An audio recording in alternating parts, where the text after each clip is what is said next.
meek, now meek free, just trying to hope. Remember back when I was getting broke, pretty bitches I ain't even know. Told these niggas how to post up on the jet for the grand bust the rope. Remember that? I'ma be humble, but I need receipt cause these niggas know. They ain't nothing but me average. Coming out the rain with a bad bitch. That's good for a moonwalking. Wrist side good at Michael Jackson. Nigga by messing with the record. Same with the internet cap. When we do a hit, it's a murder. Shit'll get ugly like catfish. Who came in triple this work? Me. Who shot like Harry the earth? Me. Who see the plug get them dirt? Cheap. I get them bad bitches first. Deep. Make rain on the push champagne on the bad bitches. Do whatever I say. Wait. I bought a Rolls Royce just to burn that shit and set that shit on fire, niggas. For the love of the city. For the city. All my niggas on the block. For the south. 12 o'clock when you willing. Fuck 12 in the cop. They wanna see me in the cage. I'd rather see me in the race. I'm motivation on the ground. I'm going live on these bitches on stage. Goddamn. Pull up the streets. Beat. Who drop it? Beat. Pull up the city. Pull up that Billy truck. Right through the motherfucking seat. Me. Who dropping shit through the water? Me. Who really dropping that fight? Me. Back on the water. Listen when I see. Who got the key to the streets? Me. Who really poppin' shit? Came in your city and got it lit. All of these videos I done hit. You better pray that I got a bitch. I show no mercy on niggas' hoes. All I gotta do is just like a pig. If you a album, I'ma buy your bitch. This for the track, this is not a hit. Woo! Nigga, I'm a icon living. Coming on the chopper out of prison.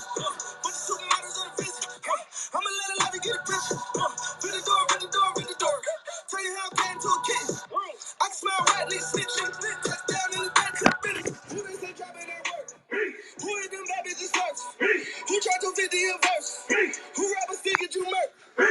Chop, put me on the north side of Philly, cause I'm still popping willies like what? New Jerry, new money on the way, and I just ordered that Rolls Royce truck, you dig? For the love of the city, all my niggas on the block.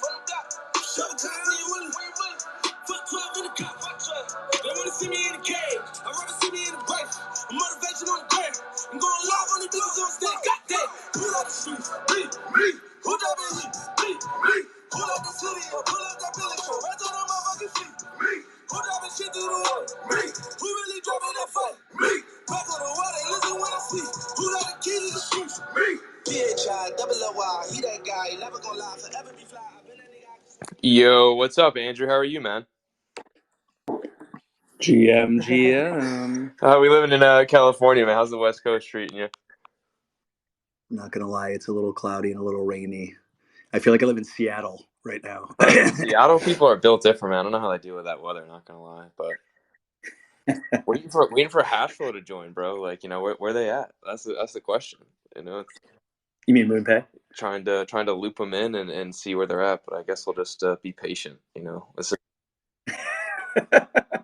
is like We'll edit this. We'll edit this. Yeah. Out. We'll remove this. We'll remove this in post.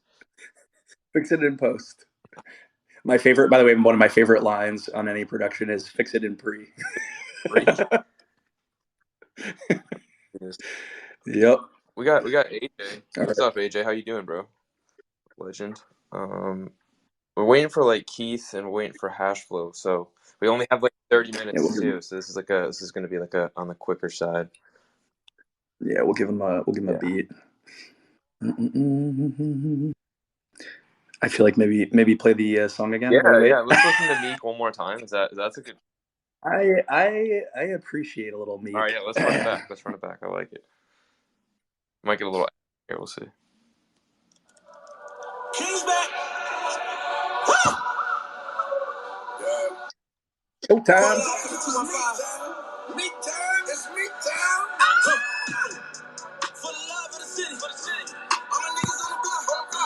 12 o'clock when you willing. Fuck 12 in the cop. They wanna see me in the cage. I'd rather see me in the race. I'm motivation on the ground. I'm going live on these bitches on stage. Goddamn. Pull up the streets. Me. Who dropping heat? Me. Pull up the city. Pull up that Billy truck. Right through the motherfucking feet. Me. Who dropping shit through the water? Me. Who really dropping that fight? Me. Back on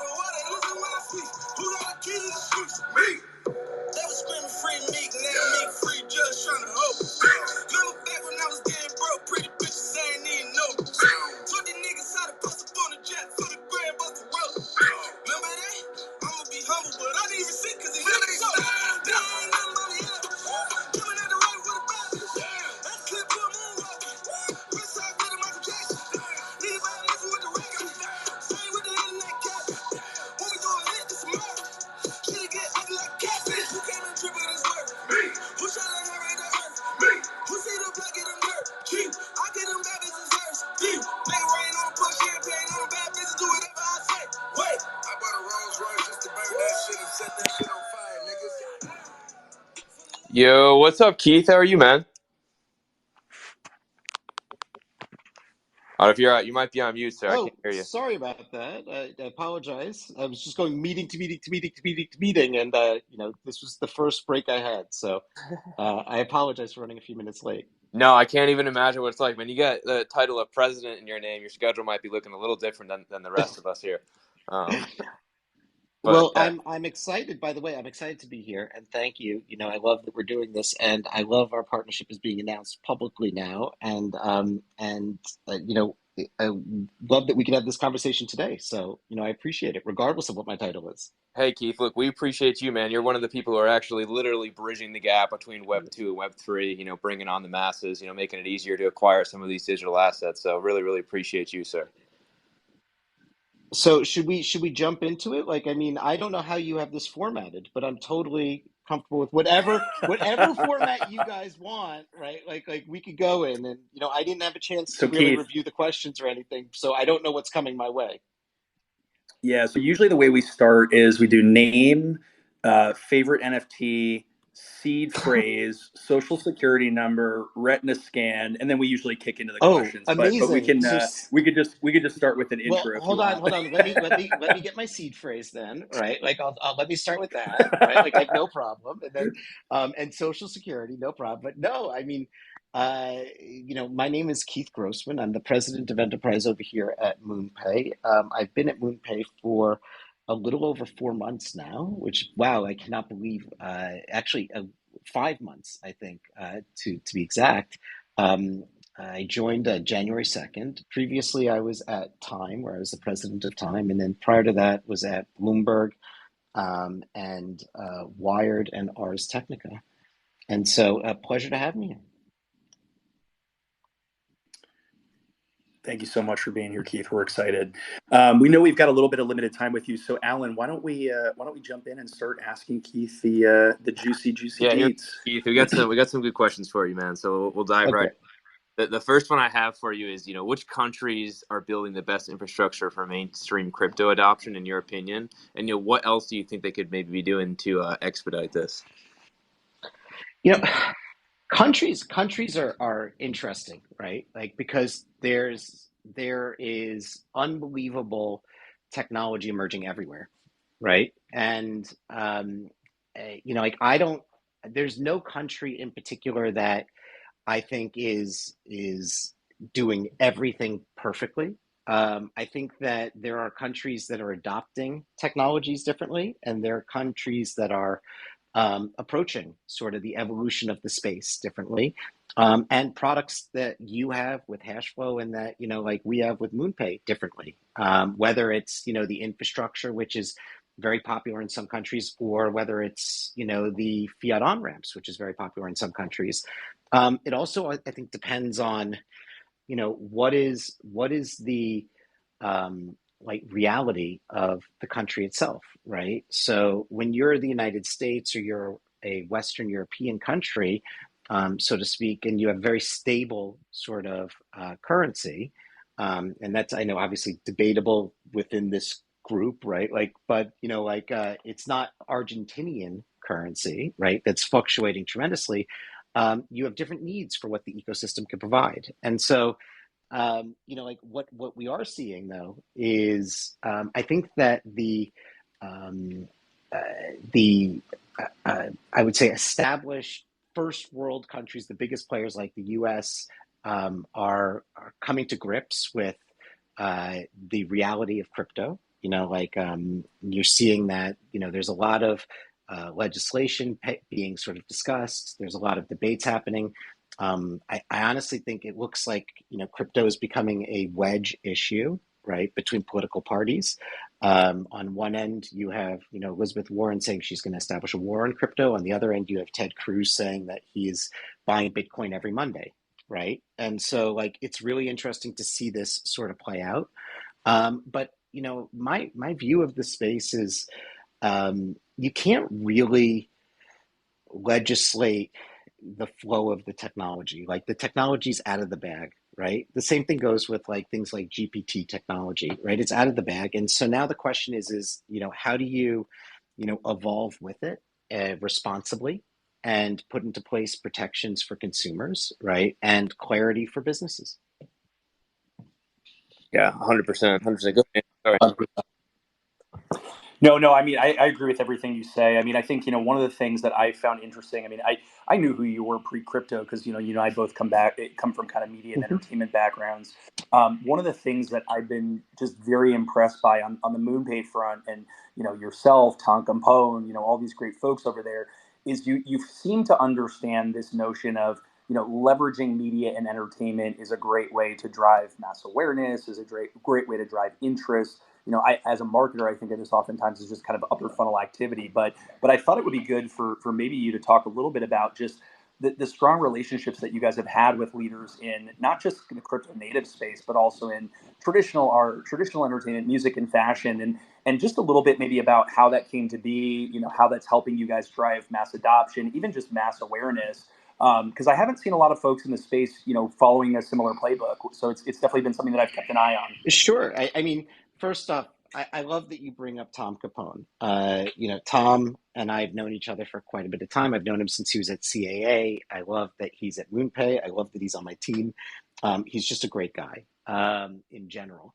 But here's what's really interesting about the Web3 space, right? I think that it is adopted, and it took me a while to get to this point, right?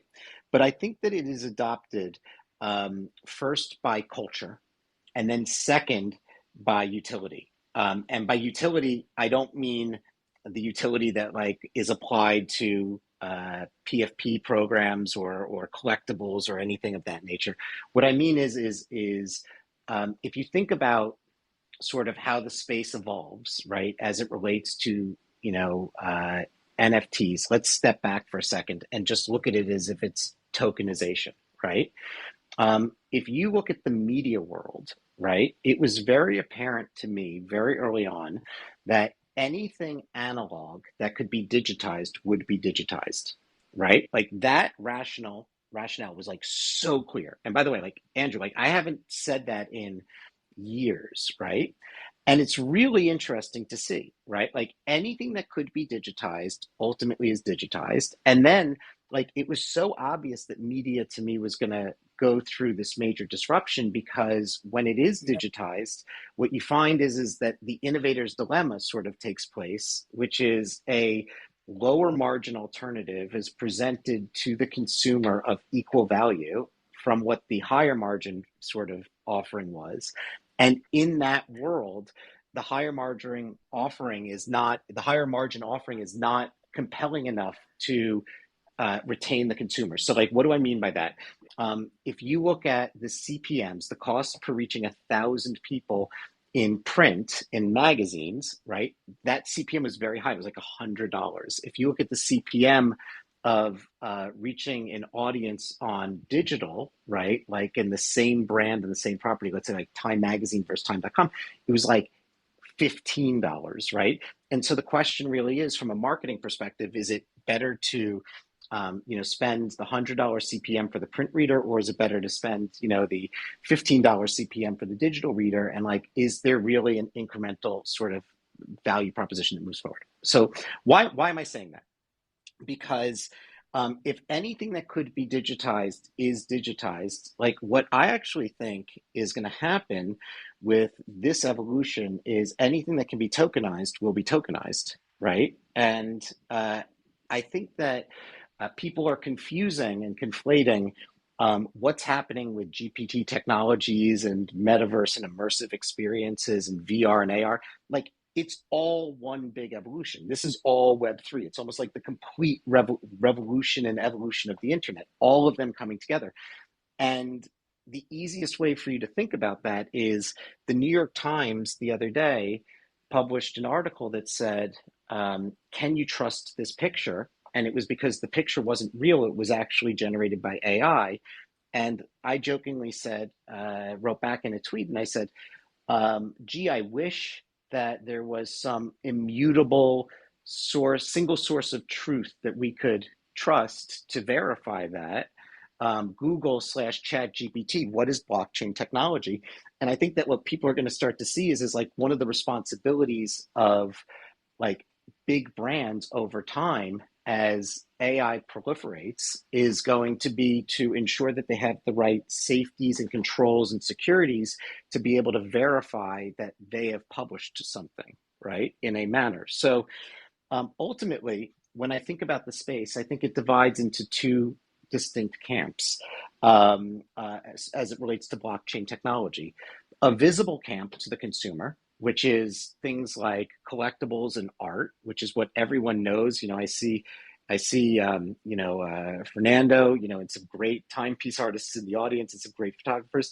They're like the physical art that like people know and the collectibles like the PFPs and other things. But then I think it moves into memberships, rewards, loyalty, subscriptions. And then there's an invisible camp where this evolves, which is even bigger than the visible camp. And that invisible camp is really an evolution in efficiency. And that efficiency is in removing intermediaries, right? Now, that is the evolution that scares the bejesus out of everyone, okay?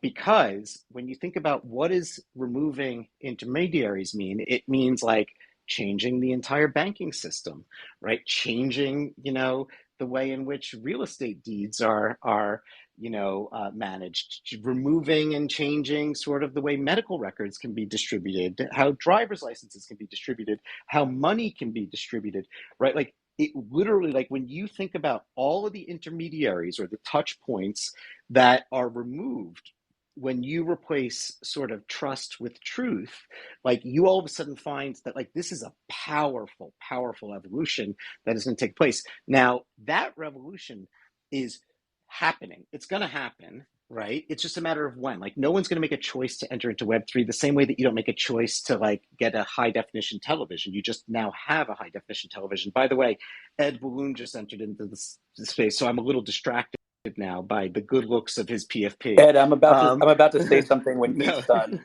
so it's good that you joined us.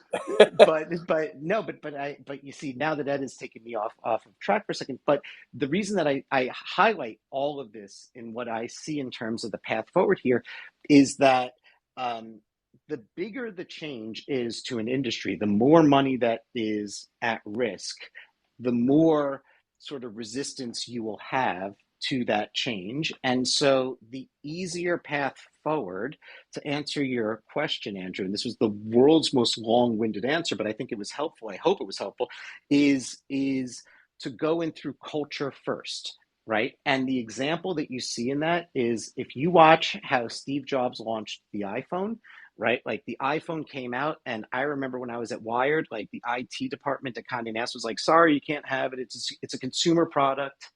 You can't touch it. Doesn't have a keyboard. It's never going to be a business product. And slowly, with all of the consumer adoption that took place, it naturally sort of folded into the business world and then sort of took its mainstream. And so I think that the sort of Trojan horse of adoption is culture as it relates to the tokenization of the internet. Excellent answer. Excellent answer. I think just to shout out Ed and I were literally texting last night. We text probably every other day. And I'm sorry. We were going back. No, I love that. We were literally So going back and forth. When you read his texts, are you like, yeah, Andrew, how are you? It's Ed Balloon. And you're like, no, Ed and I just get straight to the point. It's usually like, let's fix this broken system. but basically, we were texting each other last night about culture and just how, again, a lot of these things start with culture. And it's just interesting because, I was at obviously Arbitrum before this. Mm-hmm. Every blockchain is trying to build community. Every blockchain is trying to build culture, and they just don't understand that culture is a long-term thing, that it has to be authentic, it has to be relevant, and it has to be enduring. It can't be just a one and done bait and switch, because obviously that just doesn't work. And anyways, it's just very timely. I mean, the thing that I was going to add to kind of what you were talking about, which I really do agree with, is I think a lot of the fear does come from this notion of intermediary removal. You look at even just the writer strike that's happening right now. I mean, a lot of times these strikes are tied to the compensation of middlemen, right? And so when I think about tokenizing Hollywood and kind of what we were talking about before, it takes me back to like 2008 when we at CAA, I don't know if Tom was there when I was, we were trying to white label Indiegogo to literally create crowdfunding for clients and artists, because we were like, well, why do we need distributors? Why do we need, upfront guarantees in exchange for a large back end percentage? And I think at that time it was a little tricky, because I think a lot of folks' perception was, well, why do I need to fund this artist project? Can't they fund it themselves? Don't they have that money themselves? Which they may. I think where things are changing now is kind of that equity ownership piece. And so I'm very optimistic about this. I think it's just still early, Yeah, I mean, I think it's very early. I think what you're going to see is probably in the next, I would say, 18 months, you'll start to see uh, some real great stuff coming to market from brands. I think that will start to get consumer adoption where the consumer does not realize that they're interacting with these technologies, right? And that's the key, is making it so easy that the consumer just sees an experience and says, I want that, not not oh, here's an experience, you have to, get a digital wallet, or here's an experience and you have to buy Ethereum or any token. Like the reality is, and I talk about this quite a bit, this is not a mom test type of statement. This is literally my mom. Like, I remember, and I've said this publicly numerous times, when she called me up to say, Keith, I want to go on the Twitter. She was like, I want to go on the Twitter. And I'm like, Mom, it's Twitter. And like, but I did it immediately in 2 seconds, and I got her on, and she didn't care what, the technology was. She didn't care, what nodes Twitter was using or the storage that they used. She didn't care how many engineers worked at Twitter. She didn't even care who the staff was and the team was behind the scenes, or the design team. She just liked the experience that Twitter had to offer, right? We are so still in the tech phase of this rollout, right? Where people are talking about the specs, right? Like when you talk about Arbitron, or you talk about Polygon, right? Or you talk about any of these blockchains, the reality is that, like, talking about the blockchain or the cryptocurrency itself, right? Or the token itself, is as basic as when we were talking about computing and talking about 486s and Pentiums and 8 megs of RAM and 14.4 BPS modems, or like active matrix TFT screens. If you don't think that actually happened, like, here's like a really interesting sort of illustrative example. Intel had an ad campaign called Intel Inside, right? Like, think about what Intel Inside stands for, right? Like, Intel Inside stands for, like, what chips are powering your product. Now, like Andrew or Alan, like, I could ask the two of you right now, like, what percentage of your devices today have Intel chips in it? And I'm willing to bet that both of you are like, I don't know. I don't care. I just want it to work, right? And like, that shift took place when Steve Jobs held up the iPod and said, hey, 1,000 songs in your pocket, right? I have 1,000 songs in your pocket. And like, people all of a sudden said, I don't care what the chips are anymore. I don't care if it's the latest model. I don't care if it's the most RAM. I just want it to work, right? And that's what he realized that I thought was so brilliant, was show consumers the experience and what you could do with the product, not what the product is made of. When we shift into that mode, and I think we will see that sooner than later, I think people are really going to care a lot about it, but they're not going to know that they're engaging with these technologies, blockchain technologies. They're just going to know that they have a better experience on their hands. Yeah, 100%. And just to even connect those together, who understands culture? Intel. When I worked at CAA, Will I Am was one of our clients, and Intel hired him. I can't remember if it was like chief creative officer or chief innovation officer, but they were smart. They're like, we know that this all starts with culture.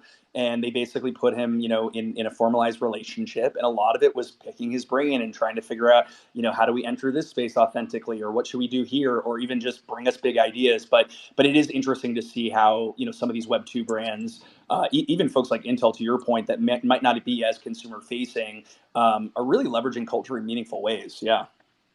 Definitely. Yeah, Keith, I mean, continuing on the culture conversation, you recently partnered with ENS, a community that is like really part of the fabric of crypto and Web3 culture. You allow customers to acquire .eth addresses without purchasing Ethereum. What was it kind of like working with this community that's just like super close to the space, and just like your interaction with them overall? So I have a soft spot in my heart for ENS because I was Keith Grossman.eth for so long, right? I've had my ENS. I mean, I don't know, for over 2 years. Like ENS in my mind is a great badge of culture, is a subculture badge. Like it's not a mass mainstream badge, and but it has a really important, very cool value prop to people who care about it. And at the end of the day, like there were a lot of people who didn't really understand it but wanted access to it, and ultimately, my goal in my role at MoonPay is to democratize access to the masses to what I think is, technologies that will create a far better experience for people online, right? And in doing that, like I think that one of the things that I really loved about MoonPay was it's like you don't need to be super technical. You could use your credit card to enter into the experience, and I think that that was kind of what you saw with our partnership as well, which is like, how do you just make it as simple as possible to open the doors to the most consumers available? 100%. I mean, like I said at the beginning, like MoonPay is one of those companies that's literally, bridging the gap between Web2 Web3. I know that phrase is literally a meme, but there's not many people who are actually doing that. So, No, like Alan, like it's funny that you say this, right? Here's a weird way of thinking about it. Like, I actually don't think that there's going to be a ton of pure Web3 companies in the coming years that displace existing Web2 companies. I think that there's going to be a ton of Web3 companies that provide great technological solutions. And by the way, we're not the only one, MoonPay. Like, I want us to be the biggest and the best, but like I want others to win in this space too, and like to have a lot of success in this space too. But like I think that when you can all of a sudden use these technologies to onboard existing brands into the space, they will bring far more users into the space than the current sort of like Web3 native brands that exist. Now, there are going to be some great Web3 native brands that grow. Like, I mean, Yuga, is a Web3 native brand that's grown from there. The Doodles, whether you're happy or not with what's going on over there, like I think is a fascinating Web3 brand born in NFTs, but now is beginning to horizontally expand their IP outside of the space, right? Like you're seeing that with Micah Johnson with Aku as well, right? Like born in the NFT space and Web3 space, but begins to expand IP outside of the space. You see it like, you have the Rug Radios of the world that are like born out of Web3 and have a lot of influence in Web3, and I think is important. There will be a day where nobody distinguishes Web3 companies from other Web3 companies. I said this the other day on stage at Consensus, right? Like the same way that nobody calls .com companies anymore. Like the reason that people call it is it's an easy mental framework for people to wrap their heads around. But like ultimately in 5 or 6 years, everything's going to be a Web3 company, and nothing's going to be a Web3 company. No, 100%. I couldn't agree more. I think, going back to kind of the Web 2 model for a second, it's so interesting because I think, most marketers are used to this model of, you're hiring an agency and, maybe your agency team is bigger than your internal team. But it's interesting in the space because obviously a lot of the traditional marketing models don't resonate with crypto natives. Even when I was at Arbitrum, I'd see folks screenshot sponsored posts on Twitter, circle the sponsor and put an arrow next to it, repost it. So it's interesting when I saw that you guys, literally acquired your own creative agency, Night Shift. And I can only assume kind of how that's already benefiting you guys, but maybe even benefiting partners. Do you want to talk a little bit about the thinking behind making that acquisition? What you guys have been working on to date, maybe any big ideas that you're looking for partners on? Sure. I mean, look, let me step back and let me just say, like, I love Caroll and Moody, right? Like these are the founders of Night Shift. And I've been a fan of theirs for a long, long time. And, while I would love to take credit for saying we should acquire that agency, this is something that happened prior to me coming on board, was happening as I was coming on board. I was involved towards the end of it, but like was the brilliance of, you know, Ivan, our CEO and co-founder, and Abe Mav, who leads MoonPay Ventures, right? Now, they saw exactly what I saw, which was, you know, in my mind, you know, MoonPay has built out the tech stack to help any organization of scale enter into Web3 through on-ramps and minting solutions, off-ramps, you know, marketplaces, whatnot, right? We have all of these technologies to help companies enter into Web3. But that's a big, big sort of assumption that, you know, you're assuming that the company wants to enter into Web3, or that if they do, that they know what they want to do in Web3, right? Now, when I took time into Web3, like I solved that for myself, right? Like I knew I wanted to be in this space because I could meet lovely people like Ed Balloon, or I see Kwame's there, right? So I want to say hello to Kwame because it's been a long time since I've seen him in one of these spaces, and he always puts a smile on my face. But I knew I wanted to take time in, and I knew exactly after listening in clubhouse rooms for months and months and months how I was going to do it, right? And Maya Drazen, you know, jumped alongside me and knew she was there for the ride as well.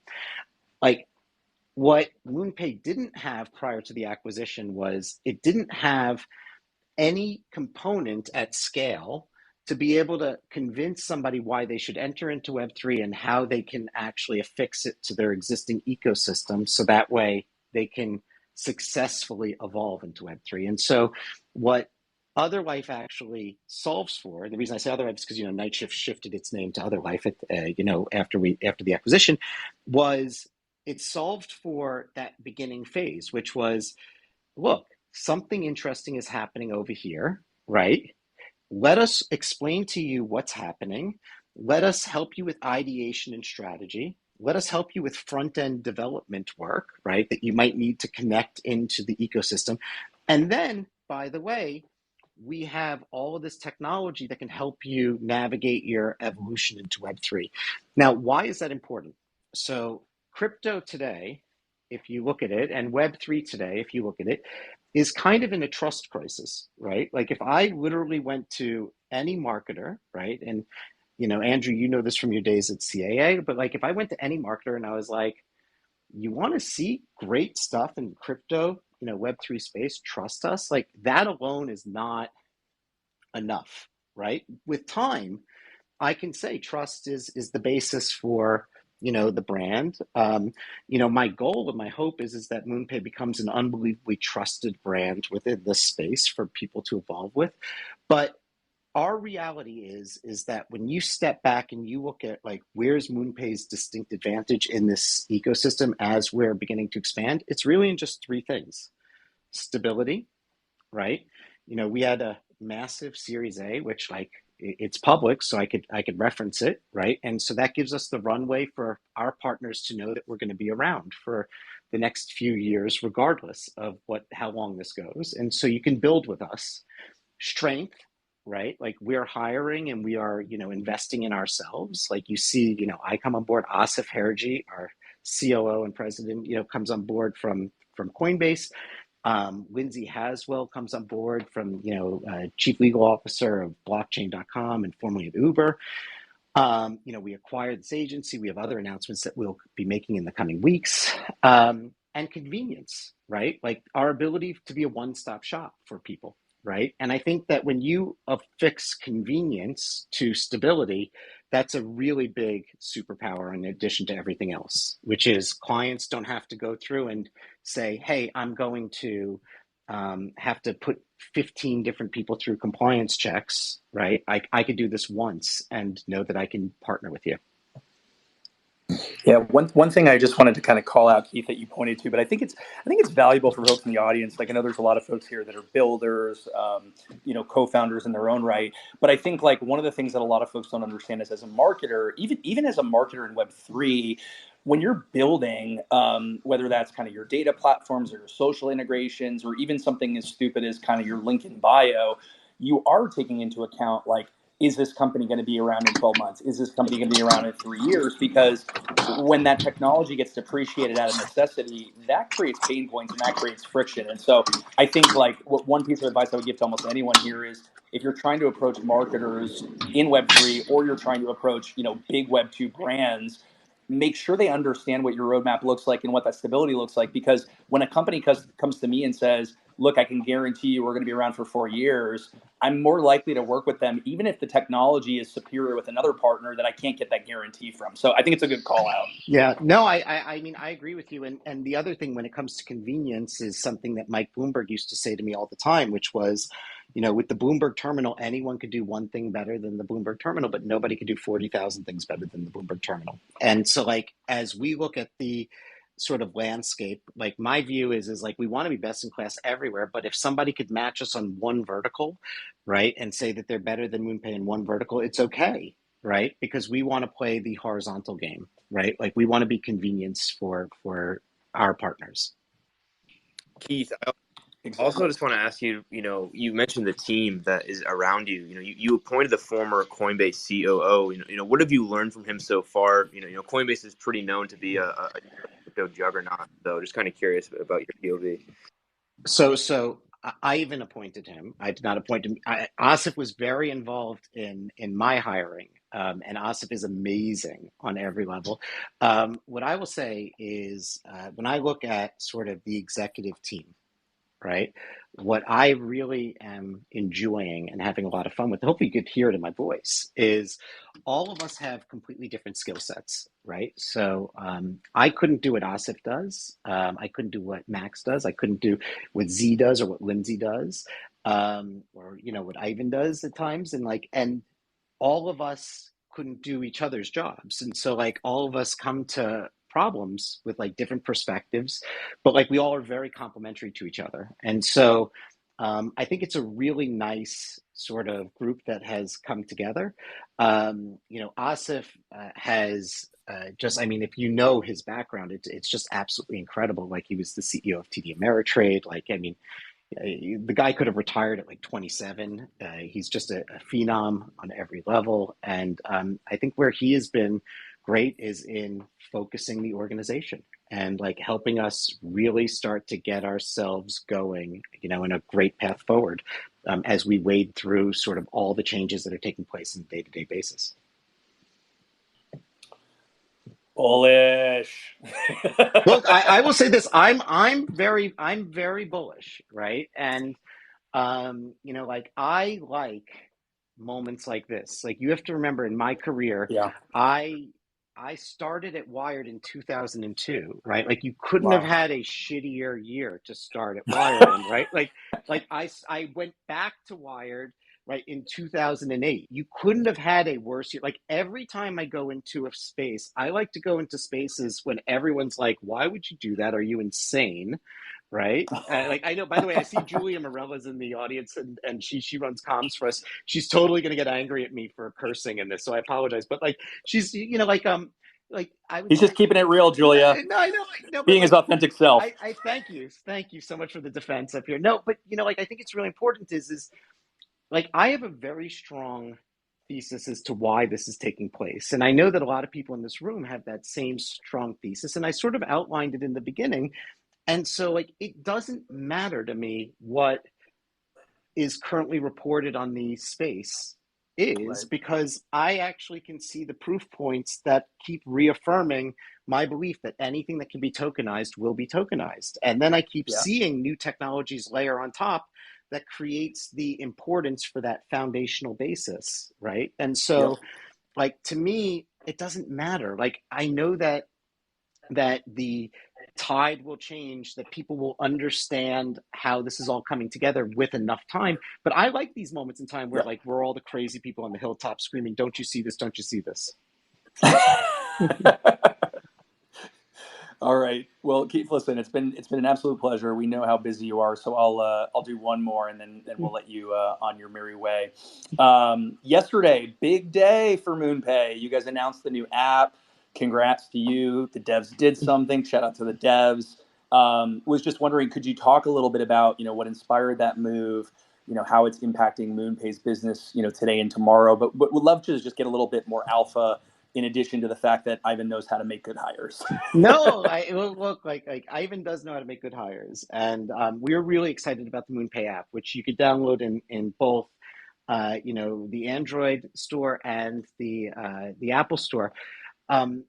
This was important to us on a few different areas. Like we have, traditionally we were born out of a business that was, the fiat on ramp, right? And it's essentially a widget, right, that exists and is tied to market volume. And, that's where we as a business grow. And then we're building out, the enterprise, business, which, will have two totally different components to it that can be mixed and matched, however, which is, the agency component plus the technology component. And then we're going to have what is the MoonPay Passport. And you're going to see this. It currently exists within the app, and it's a soul-bound token that's ultimately going to build into a much larger loyalty program. Now, what's really important as we start to build out these three businesses together is like you need a place where, people can, do what they want to do, which is essentially buy crypto in a really seamless way, and at the same time manage all of your wallets, right? Like everyone has like 50 wallets. Like I have 50 wallets. I think you have 50 wallets. Like everyone I know has like 50 wallets. I don't even know why I choose the number 50, but it seems like everyone has 50 wallets, right? But like every app today just only accommodates one wallet. And so the first thing we want to do is we want to be able to allow people to sort of aggregate all of their wallets together, because I think this is a really important aspect of how people are going to start to interact with the ecosystem. They might not even know that they have a wallet, but they need a place where it can actually all just live together at one point. And so that's solve number one. Solve number two was like, how can you then add value to MoonPay consumers that, continue to invest and spend time and interact with our brand? And that's where the passport's going to start to become sort of a larger ecosystem for us. And so the app is the beginning stage of what I would say a very central sort of component to our brand and how our brand's going to mature. And hopefully, like in the beginning, you just like, wow, this just is making my life easier, right? But over time, like it will also make your experience more valuable and more exciting as you interact with these new technologies. That's awesome. MoonPay, bringing the normies on chain. Listen, Thank you. I appreciate it. And guys, thank you so much for all of your support and for your partnership. We love Hashflow and appreciate it. And Andrew, I'd be remiss if I didn't say congratulations on being named Hashflow's first CMO. Thank you. I Is appreciate it. awesome on every level. Even Ed Balloon, if I could speak on his behalf, would say, Andrew, that is awesome. Awesome. Great job. I have yet to meet a single person that doesn't love Ed, by the way. So I actually go see don't Ed like on him. tour. I don't saw like the him. tour I don't like Ed at all. Just so you know. Like I just like his voice. No. Andrew, by the way, before we go, do you know have you heard the story of how I met Ed in person for the first time? No, but I'm sure it's good. So I'll tell you exactly where it was. This is amazing. Okay. It was NFT NYC, and I am at Dreamverse. Okay. You remember Dreamverse at like the first one? And I'm talking to Diana Sinclair in their art gallery. And there's this guy, and he's just standing 3 feet away from me, breathing heavily. Right? It's like, and I'm like, what is going on? And I turn around and I go, wow, you must be Ed Balloon. You breathe like Ed Balloon sounds. Look, he's thumbs downing me right now because he knows this is the true story. And he's like, I am Ed Balloon. And I was like, and from there, it was love at first sight. And by the way, here's the one last thing I will say. Ed kept on saying to me, when are you going to do a music NFT at Time? And I said, you have my word. I go, you have my word, Ed, that when we do a music NFT, you'll be my first phone call. And when Timbaland came on to be the second artist in residence after Nyla, Ed was my first phone call. And Ed, if you've seen Ed's timepiece, it is so fun and so cool. But like, if you want even better, and I wish that I recorded it, but normally I didn't ever record the time sessions. Ed Balloon meeting Timbaland was one of the greatest highlights of my life because he was so starstruck. he couldn't even talk. It was amazing. It was like he was like Tim, right, and that was him. So anyway, Ed, you should have said, Tim, want to see my high kicks? Anyway, guys, thank you so much for having me today, and to Thank you so everyone much in the for crowd, coming. thanks for listening in, and hopefully this was helpful, and really appreciate everything. Close Yeah, it out, this was Alan. awesome, Keith. Look, we love you. We love MoonPay. We appreciate everything you do. We'll see you on the timeline. I'm sure we'll see you IRL as well. Basic Genomics is brought to you by Hashflow. We're live every Thursday, so tune in the future to hear more dope conversations with more dope people. Peace out, everyone. Enjoy your week. Peace.